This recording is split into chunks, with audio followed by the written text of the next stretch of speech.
ان الحمد للہ والصلاة والسلام علی من لا نبی بعد اما بعد رب اشرح لی صدری ویسر لی امری واحلل عقدۃ من لسانی یفقهوا قولی اللہم انفعنی بما علمتنی وعلمنی بما ینفعنی وزدنی علما۔ اعوذ باللہ من الشیطان الرجیم۔ ان الذین یتلون کتاب اللہ واقاموا الصلاة وانفقوا مما رزقناہم سرا وعلانیۃ یرجون تجارۃ لن تبور۔ سامعین محترم، آپ حضرات نے سورہ فاطر کی آیت نمبر 29 سماعت فرمائی ہے۔ اللہ تعالیٰ نے اس آیت مبارکہ میں ایک ایسے کاروبار اور ایک ایسی تجارت کا ذکر کیا ہے کہ اللہ نے فرمایا کہ اس تجارت میں کسی قسم کا بھی گھاٹا نہیں ہے، نقصان نہیں ہے، اور وہ تینوں چیزیں اس آیت مبارکہ میں اللہ تعالیٰ نے بیان فرما دی ہیں۔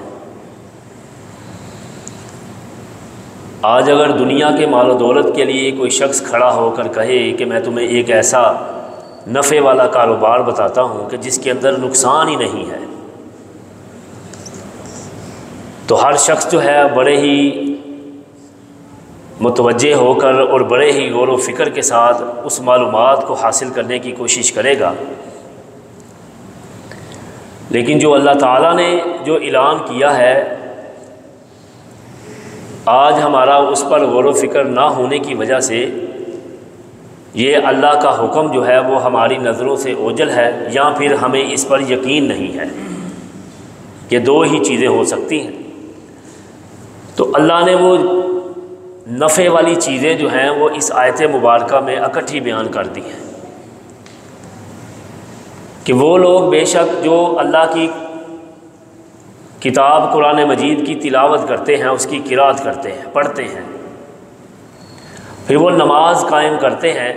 اور جو اللہ نے ان کو رزق دیا ہے، مال دیا ہے، وہ اس میں چھپ کر بھی اور ظاہری طور پر بھی خرچ کرتے ہیں۔ یعنی تین چیزیں ہیں، نماز ہے، تلاوت ہے اور انفاق ہے، یعنی اللہ کے راستے میں خرچ کرنا۔ آئیے اس میں جو اہم نقطہ ہے وہ میں آپ کے سامنے نکات کچھ بیان کرتا ہوں۔ پہلی چیز ہے نماز۔ اقام کا لفظ بولا گیا ہے۔ اقام بولا جاتا ہے کہ کسی چیز کو کھڑا کر دینا۔ کھڑے سے مراد یہ ہے کہ ہم نے نماز میں کھڑے بھی ہونا ہے اور خشوع اور خضوع کے ساتھ کھڑے ہونا ہے، یعنی جو اللہ کی عبادت کر رہے ہیں اس پر ہمارا مکمل طور پر غور و فکر ہونا چاہیے کہ ہم کس کی عبادت کر رہے ہیں، اور دوسری بات وہ جو عبادت کر رہے ہیں وہ طریقہ کس کا ہے، وہ رسول اللہ صلی اللہ علیہ وسلم کا طریقہ ہے کہ نہیں ہے۔ پھر نماز کو نافذ کیا جائے گا، یعنی نماز کھڑی ہی نہیں کرنی بلکہ اس کو نافذ کیا جائے گا۔ نافذ سے مراد یہ ہے کہ ہم میں سے جو بھی گھر کا جو سربراہ ہے اس نے گھر کے اندر نماز کو نافذ کرنا ہے۔ حکمرانوں کا بھی یہ کام ہے کہ انہوں نے نماز کو نافذ کروانا ہے، لیکن کھڑی کرنے سے مراد، اقام الصلاۃ سے مراد یہ ہے کہ ہم نے اللہ کے سامنے روبرو کھڑے ہو جانا ہے۔ اقام کا ایک معنی یہ بھی آتا ہے کہ بار بار اللہ کے سامنے گرنا، یعنی انسان اپنے آپ کو اللہ کے سامنے گراتا ہے۔ گرانے سے مراد یہ ہے کہ وہ اللہ کے سامنے رکوع کرتا ہے، سجود کرتا ہے، اللہ کے تسبیحات بیان کرتا ہے، اللہ کی حمد و ثنا بیان کرتا ہے، اور وہ اللہ کو اپنے سامنے جو ہے وہ سرنڈر کر دیتا ہے۔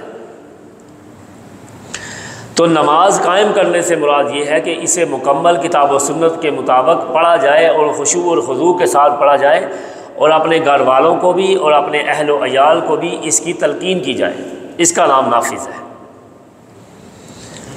اب نماز پڑھنے کے بعد دوسرا کام ہے تلاوت۔ جیسا کہ نماز میں ہی رسول اللہ صلی اللہ علیہ وسلم نے فرمایا ہے کہ انسان سورۃ فاتحہ پڑھتا ہے، اس کے بعد جتنا بھی اسے میسر ہو سکتا ہے وہ قرآن مجید کی تلاوت کر سکتا ہے۔ تو اسے اگر نہیں بھی کرتا وہ ایک الگ بات ہے، لیکن کچھ نہ کچھ حصہ وہ قرآن مجید کی تلاوت کرتا ہے تو یہ اس کی بہترین نماز بن جاتی ہے۔ اب نماز میں ہی رسول اللہ صلی اللہ علیہ وسلم نے ہی فرمایا ہے کہ ایک شخص اپنے گھر سے نکلتا ہے، وضو کرتا ہے، وہ ایک قدم اٹھا رہا ہے تو اللہ اس کے درجات بلند کر رہا ہے، دوسرا قدم اٹھا رہا ہے تو اللہ اس کے گناہ معاف فرما رہا ہے، حتیٰ کہ فرمایا وہ آتا ہے، آ کر وہ خاموشی کے ساتھ بیٹھ جاتا ہے، نماز ادا کرتا ہے، باجماعت نماز ادا کرنے کے بعد وہ اپنے ذکر اذکار کرتا ہے، گھر کی طرف چلا جاتا ہے۔ فرمایا جب تک وہ اس کا وضو قائم رہتا ہے اللہ تعالیٰ اس کو نماز کے اندر ہی شمار کرتا ہے۔ پھر فرمایا کہ وہ اس کا دل اگلی نماز کے لیے بڑا بے چین ہے، وہ انتظار کرتا ہے کل قیامت کے دن جسے کوئی بھی سایہ نصیب نہیں ہوگا، اللہ ایسے شخص کو اپنے عرش کا سایہ نصیب فرما دے۔ تو یہ نماز کے ساتھ ایک محبت کا مختصر سا میں نے آپ کے سامنے پیش کیا۔ حتیٰ کہ وضو کر رہا ہے، کھڑا ہوتا ہے، فرمایا وضو کرتا ہے اس کے سارے صغیرہ گناہ معاف جو ہے وہ ہو جاتے ہیں۔ دوسری چیز ہے تلاوت، قرآن مجید کی تلاوت۔ رسول اللہ صلی اللہ علیہ وسلم نے فرمایا ہے کہ اگر کوئی شخص روزانہ ایک آیت کم از کم ضرور پڑھ لیتا ہے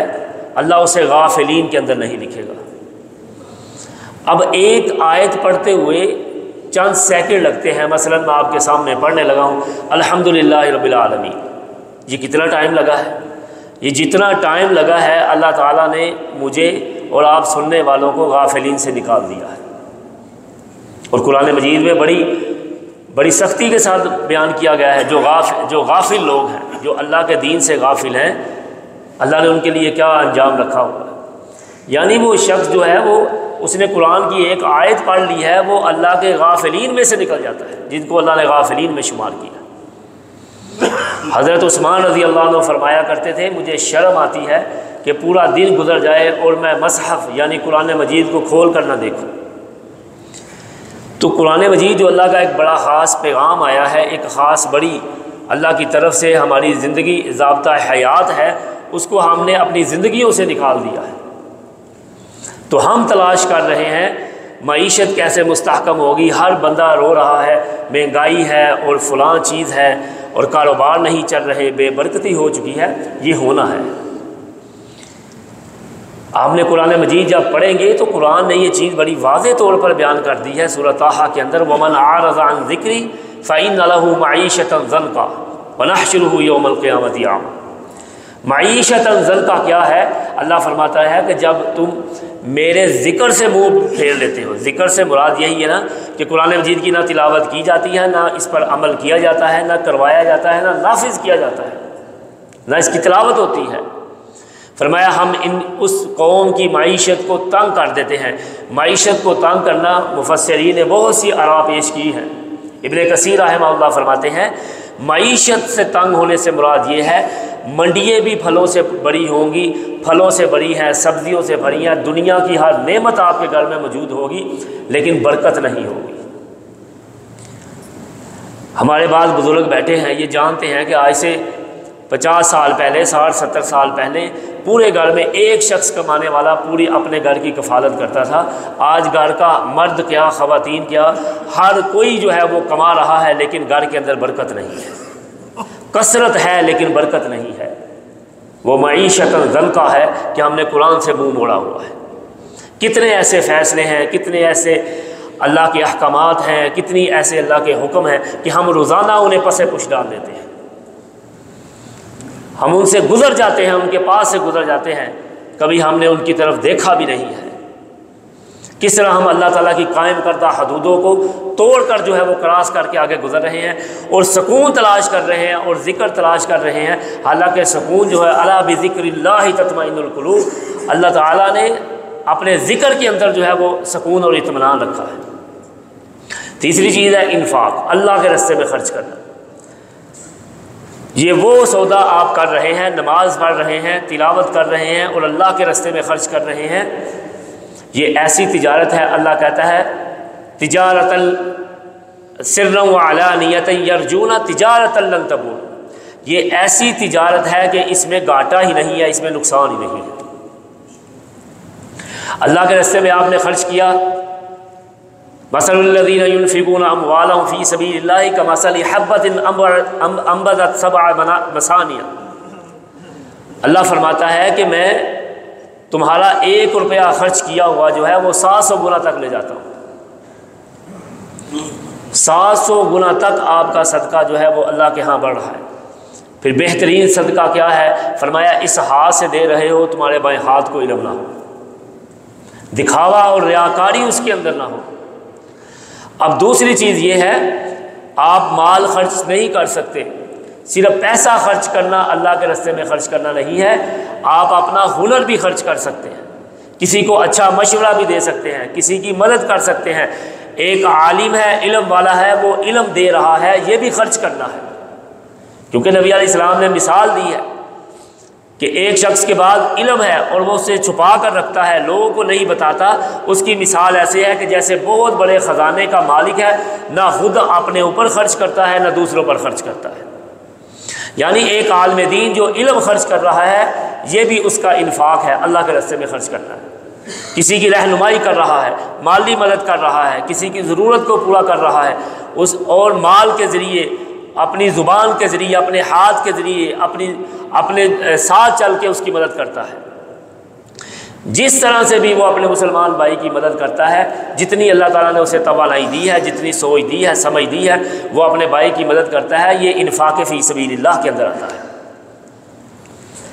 جہاد میں نہیں جا سکتا، اللہ کے راستے میں نہیں جا سکتا، وہ ایک گھوڑا یا ایک مجاہد کے لیے کچھ خرچ کر لیتا ہے، وہ بھی اسی طرح شمار کر لیا جاتا ہے۔ تو اللہ کے راستے میں خرچ کرنا، یہ 3 اللہ کہتا ہے تم میرے ساتھ ڈیل کر لو، کاروبار کر لو، نماز جو ہے وہ وقت پر ادا کرو، اور خشوع خضوع اور طریقہ مصطفیٰ صلی اللہ علیہ وسلم کے مطابق کرو، قرآن مجید کی تلاوت اپنے گھروں میں کرو۔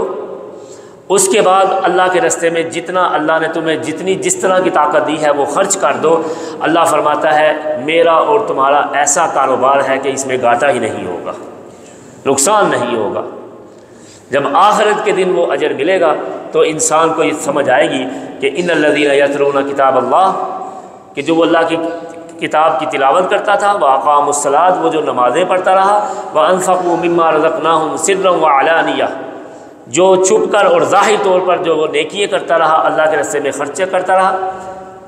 یرجون تجارت لن تبور، ایسی تجارت پھر کبھی بھی اس میں گھاٹا نہیں ہے۔ اور یہ 3 چیزیں آج میری اور آپ کی زندگی کے لیے سکون کا باعث ہیں۔ ان تینوں چیزوں سے ہم بہت دور ہیں، ان تینوں چیزوں سے بہت دور ہیں، ہمیں ان کے قریب آنا ہوگا، ان پر عمل کرنا ہوگا، پھر ہماری زندگی جو ہے وہ سکون والی ہے۔ جب اس دنیا میں انسان اپنے منافع کو، اپنے گھاٹے کو وہ پسند نہیں کرتا، تو جب قیامت کے دن وہ ایک ایک نیکی کو جب لاکھوں گنا دیکھے گا تو وہ حسرت کرے گا کہ کاش میں نے اللہ کے راستے میں سب کچھ خرچ کر دیا ہوتا۔ تو اللہ سے دعا ہے کہ اللہ تعالی ہمارے اندر یہ تینوں چیزیں جو ہیں وہ شمار کر دے، اور ہمیں جو اللہ کے ساتھ بہترین تجارت ہے اس تجارت کو کر کے ہم کل قیامت کے دن اللہ سے اس کا اجر لے سکیں۔ وآخر دعوانا الحمدللہ رب العالمین۔ میرے کچھ عزیز ہیں وہ کافی بیمار ہیں، اور ایک بھائی ہیں وہ کاروباری طور پہ بہت زیادہ پریشان ہیں، انہوں نے بھی دعا کے لیے خصوصی کہا ہے، اور کچھ بیمار بھی ہیں اور کچھ ضرورت مند بھی ہیں، سب کے لیے دعا فرما دیں۔ الحمدللہ رب العالمین والعاقبۃ للمتقین والصلاة والسلام علی سید الانبیاء والمرسلین۔ ربنا ظلمنا انفسنا وان لم تغفر لنا وترحمنا لنکونن من الخاسرین۔ یا قاضی الحاجات اقضی حاجاتنا وحاجات المسلمین، یا شافی الامراض اشف مرضانا ومرضى المسلمین، لا الہ الا انت سبحانک انی کنت من الظالمین۔ امن یجیب المضطر اذا دعاہ ویکشف السوء ویجعلکم خلفاء الارض االہ مع اللہ۔ اللہم انا نسألک بانک نشہدک انت لا الہ الا اللہ الاحد الصمد الذی لم یلد ولم یولد ولم یکن لہ کفوا احد۔ اے اللہ کریم ہم سب کے گناہوں کو معاف فرما دے، اللہ ہماری غلطیوں اور کوتاہیوں کو معاف فرما دے۔ اللہ گناہ گار ہیں، سیاہ کار ہیں، خطا کار ہیں، یا اللہ جیسے بھی ہیں تیرے بندے ہیں، تیرے در پہ آئے ہیں، معافی مانگ رہے ہیں، معاف فرما دے۔ اللہ جو آج غم لے کر آیا ہے اس کے غموں کو دور کر دے، اللہ جو تکلیفیں لے کر آیا ہے اس کی تکلیفوں کو دور کر دے، اللہ جو گھریلو بیرونی کاروباری پریشانیاں لے کر بیٹھا ہے اللہ اس کی گھریلو بیرونی کاروباری پریشانیاں دور فرما دے،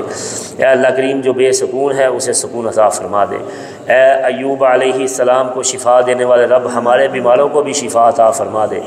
اے یونس علیہ السلام کی مچھلی کے پیٹ میں دعائیں سننے والے رب ہماری دعاؤں کو بھی قبول فرما لے، اے ابراہیم علیہ السلام کی آگ میں مدد کرنے والے رب ہماری بھی مدد فرما لے، اے ابابیل کے ذریعے مدد کرنے والے رب ہماری مدد فرما، اللہ ہمارے مظلوم مسلمانوں کی مدد فرما، فلسطین اور اس کو جہاں کہیں بھی ہمارے مظلوم مسلمان ہیں ان کی مدد فرما، اللہ دنیا آخرت کی بلائیاں عطا فرما دے، اللہ جن کو حلال رزق کی کمی ہے اللہ کریم ان کے حلال رزق میں برکتیں عطا فرما دے، اللہ حلال رزق ہمارے لیے آسان کر دے، اللہ ہمارا حلال رزق آسمانوں پر ہے تو اسے زمین پر اتار دے، اللہ زمین پر ہے تو اسے ہمیں اس کے قریب کر دے، اے اللہ کریم حرام سے ہمیں بچا لے، ربنا تقبل منا انک انت السمیع العلیم، سبحان ربک رب العزت عما یصفون وسلام علی المرسلین والحمد للہ رب العالمین۔